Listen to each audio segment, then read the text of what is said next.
Hey everybody, thank you all for checking out this video. I know it's the first video since the new setup, and I know it's been a while since I've posted one, and I'm sorry about that, but we're finally getting around to it, and I'm super excited about this, and I hope you are too. Anyways, a couple of things before we get started on this one, where we're going to be drawing perspective today. But before that, I would like to say thank you to Edwig Veal for contributing to my Patreon, helping me with these videos.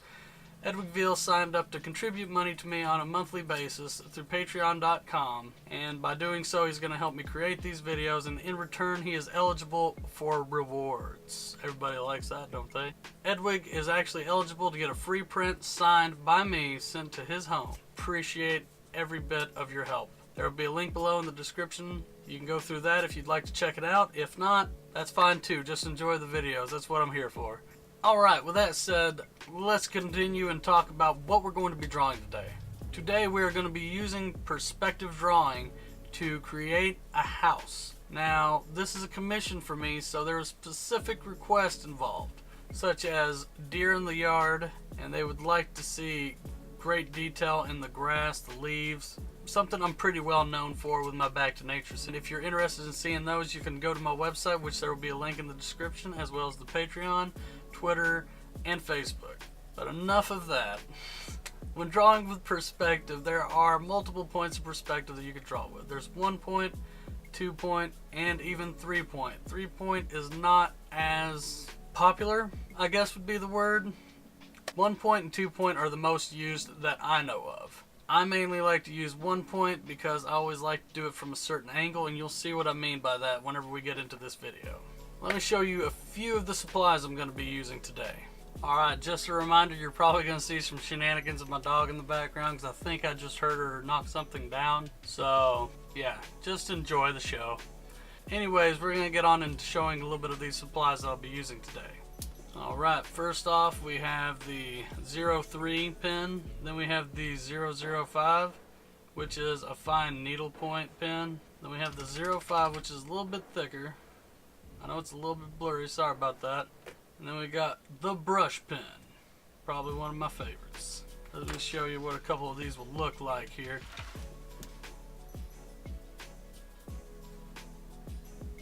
This brush pen's almost out of ink. Alright, we got a new brush pen. Alright. Oh my gosh, this one's almost out of ink too. Alright, I'm not going to be using a brush pen in this video today. I'll find one. I will. Trust me. Anyway, going on. We've got our 05, which is just probably one of the thicker lines that we'll be using today. Yeah, the 05 is going to be one of the thicker ones we're using today.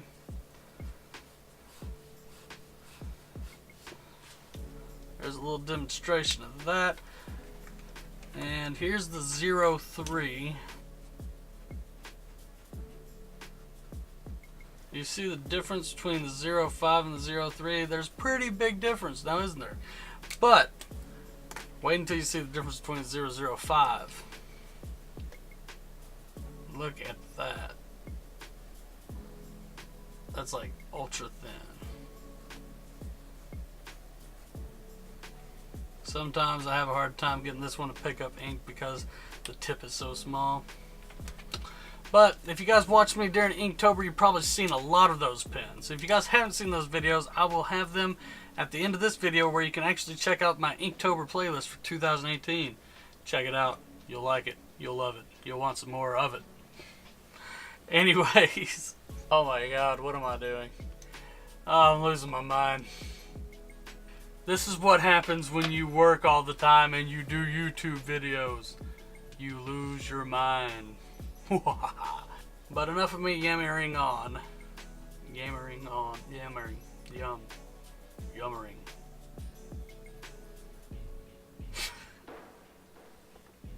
Anyways, enough of me yammering on.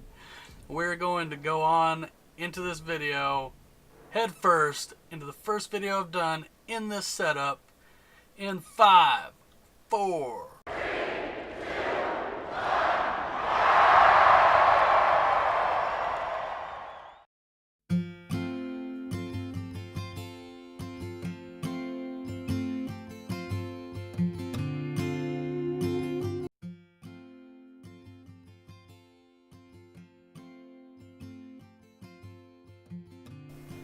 Alright, finally, we have got another video out. It's the beginning of December and I am super excited about this, guys. I hope you are too. But for right now, I'm going to explain what I'm doing here. Whenever working with perspective, you gotta start off with your horizon line. Now, if you're using a larger piece of paper like myself, a 12-inch ruler can do the trick, but you're gonna have to move it. Right there, you saw that dot I made? That is called your vanishing point. Your vanishing point is the point that you will be using to measure the ruler from for everything in this piece. Now with 1 point perspective, there's only one vanishing point. With 2 point, there's 2. With 3 point, there's 3. That's how they got their names. But anyways, today we're doing 1 point perspective, so there will only be one vanishing point. Now I'm going to draw my lines to measure up where I want the house to begin and end. Once you figure out where the house is going to begin and end, it makes things move much more quicker from that point. And honestly, there is not much erasing whenever it comes to perspective drawing, because usually you only have to draw your lines once. Some of the challenges I had to overcome with this one was actually trying to figure out how I was going to do the roof. Doing a roof that is at an angle when you're already working with 1 point perspective can prove to be kind of challenging. But in all actuality, one of the greatest challenges about this piece was actually working with the porch. The porch was actually at an already odd angle because the house is kind of sitting on a hill, but you'll see that later on in this video. At this part, I'm actually kind of trying to work on the gutters on top of the house, and that was kind of hard to estimate the length, not exactly the length, but the height of them, of what they should be, because they were really thin on the house, and whenever trying to get the proportions just right, it was rather difficult. But I finally did just settle for what I had, and then I went on to try to get the angle of the roof correct. The angle of the roof was one of the more complicated parts of this piece, but I ended up figuring it out.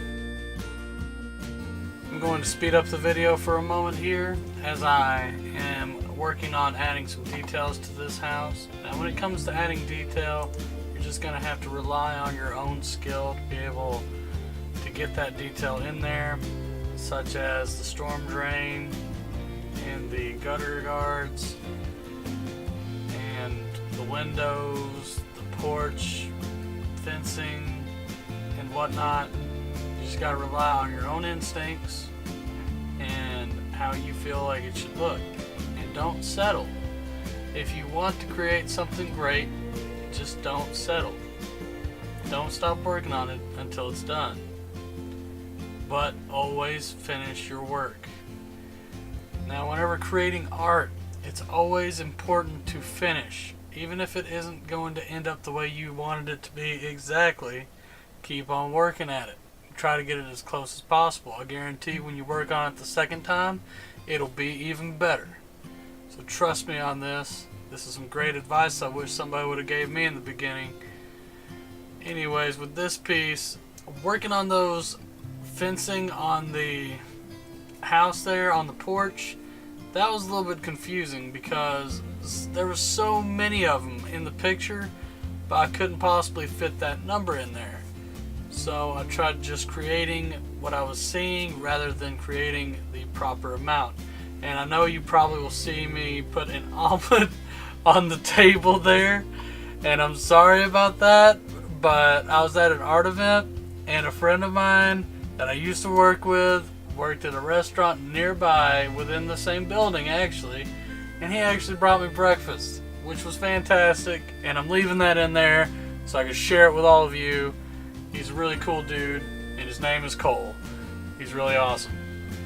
Anyways, we're going to get to putting ink in this now that we've got a base. Now what I mean by base is it don't exactly have all the fine details, but we've got it to the point where I already know what I'm wanting it to look like from this point. I wasn't going to add all the shading, I just wanted the general shapes before I started working at this thing with ink. At this point, I mainly just used a 005 ink pen, that little needle tip I showed you earlier. And the reason for that is because I could always make the lines a little bit thicker by using the bigger ink pens, but I can't always make them smaller. It's impossible to make them smaller. So I started off with 005 in case the lines were a little bit wavy. I could go over them with a thicker line to try to create a straight line, to make it look consistent. Consistency is key when working on something like this. You don't want your lines looking bigger and smaller when they're supposed to be the same size. It'll throw it off, and when people look at it, they'll see something's obviously off about it. They might not be able to see it at first, but they will figure it out. Also, when working on this piece, I'm sure you probably noticed that I've used mostly hatching at this point. There is very little cross hatching because it honestly was not needed for this piece. I even used hatching on the sky in the background, but we're going to get to that later. I'm sure a lot of you at this point is getting a lot of flashbacks to Inktober. I loved Inktober, you loved Inktober, and I am sorry that it's took me so long to get this video out with me doing yet another ink drawing. I love working with ink, but Inktober wore me out. And I bought all this equipment and I needed to get it all set up, and that's why it's took me so long to get this video out. If y'all haven't seen my big announcement video, it was about me getting Copics, this new setup and everything. You should definitely check it out if you want to see a preview of my setup. Also, in my next video, I will be using some of those Copics, but we are going to discuss that during the end card. So stick around till the end. Alright, at this point, or pretty soon, you're going to be seeing me work on the grass. Now, when it works on the grass, the further back the grass is, the shorter the blades I make them. The closer it is to the front, I make them longer to create that depth, to make it look like you're looking towards something, to where, you know, whenever you look at something as in perspective, something that's further away is going to look smaller, whereas something up close is going to look larger. That's basic aspect of perspective, and it's something that you must remember when working on a piece like this. For instance, if I was to actually draw a 4-leaf clover that you were holding right in front of your face, and there was like a truck in the background, that truck will most likely be smaller than that 4-leaf clover, because that creates your perspective, which is also a great idea for a drawing that I might do one day. I actually cut out a lot of the footage of me working on the grass and the trees in this because the video was already so long. I didn't want to bore y'all to death, which is why I cut all that out, because the grass takes an extraordinary amount of time to get done, which is why this piece took so long to get done. My next piece should not take nearly as long to get done, so you should expect the video to be out within a week or two.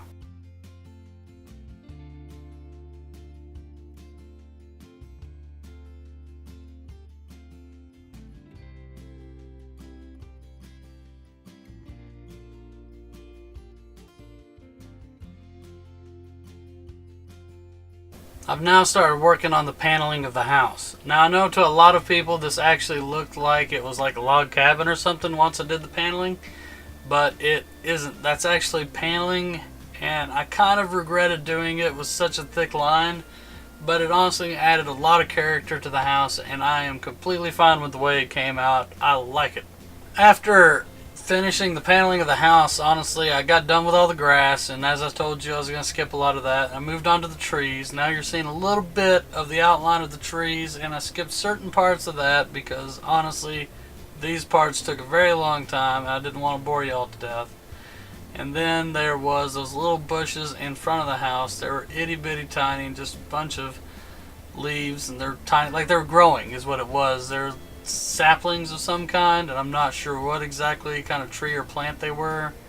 But anyways, that is the end of this piece right here. I hope you all like it. That is how you draw with perspective, my way. I really liked how the deer came out. I liked how the house came out. Honestly, I'm satisfied with the overall piece, and thank you all for watching. So what'd you think? I hope you guys really enjoyed this video, because I've had a lot of fun setting this new setup up, and it's even more fun to actually use, which is why I really need your feedback to let me know what you think of the quality of the videos now, being that I switched from doing it on only my phone to doing it on actual cameras. Anyways, everybody, I'd like to thank PJ May for a lot of advice he gave me in working with this and how to set up things with lighting and everything. I've been watching a lot of his videos about how to set up a YouTube studio and how he has his setup mainly.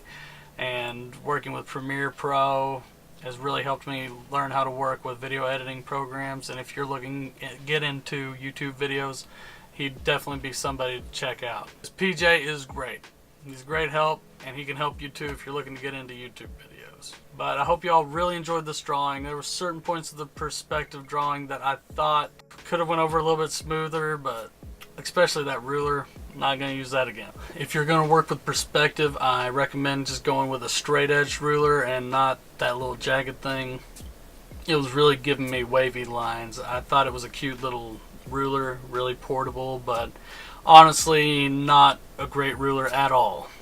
Do not use that if you're going to draw with perspective. It's going to look like a heartbeat. It's going to be like boop, boop. I'm doing that upside down. Anyways, if y'all enjoyed this video, be sure to like and subscribe. If you have not subscribed yet, there is a few things you need to know if you're a new subscriber. I am giving away artwork every month. To enter to get a free piece of artwork, all you got to do is subscribe and comment below. If you want to check out to see examples of my artwork, you can go to my website at asseneByAustin.com. There will be a link in the description to make it that much easier for you to check it out. I've got all kinds of artwork on there, and I'm adding more here very soon. For those who have already won, you can use that coupon code I gave you to be able to get your free piece of artwork, and you might find something new that you like that I posted pretty recently. Now, we'll be putting a sale on there for Christmas time up in the next week or so. I'm going to be cutting all my prices down by half. So anything that was $20 is going to be $10. Anything that was $15 will be $7.50. I feel like that's a great deal, but you guys will have to cover your own shipping on this one. Also, once again, thank you, Edwigville, for contributing to my Patreon, helping me create these videos, helping me afford all this beautiful equipment. And remember, everybody, you can be a patron too, just like Edwigville. All you got to do is go to patreon.com, choose the amount that you'd like to donate every month, and sign up for your reward. And you could be ending up getting a print of my artwork signed by me every month. I have over 50 pieces of artwork to give away. And you could be getting one every month, along with some custom-made stickers that you can only get from me that I made myself of original characters that I'm going to be making a comic book out of very soon.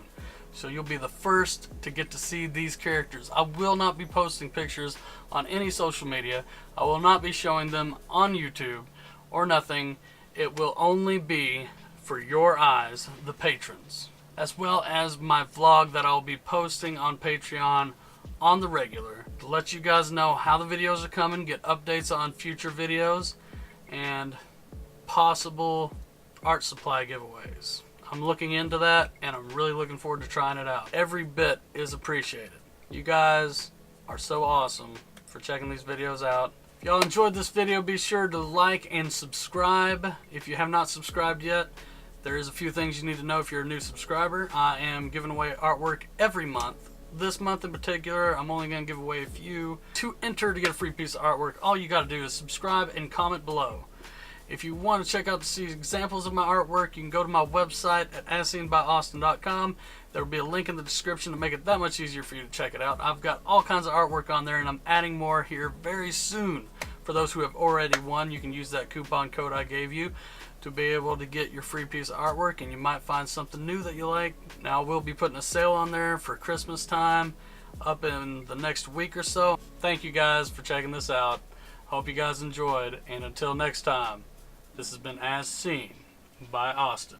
Alright guys, we got the first video up for December. I'm sorry I was lacking during November, but at least we finally got our first video up after I did this new setup. I'm super excited. I hope you all really enjoyed this video. Be sure to comment below, give me some feedback, let me know what you think, or just tell me what you think of the artwork. That's what it's all about, right? Anyways, if y'all like, hit me up on Twitter, Facebook, or Instagram, and you can always hit me up on Patreon anytime. I appreciate all the help I can get. You guys are awesome. My next video should be up in the next week or two. I'll be posting updates on Patreon and Twitter. Bye!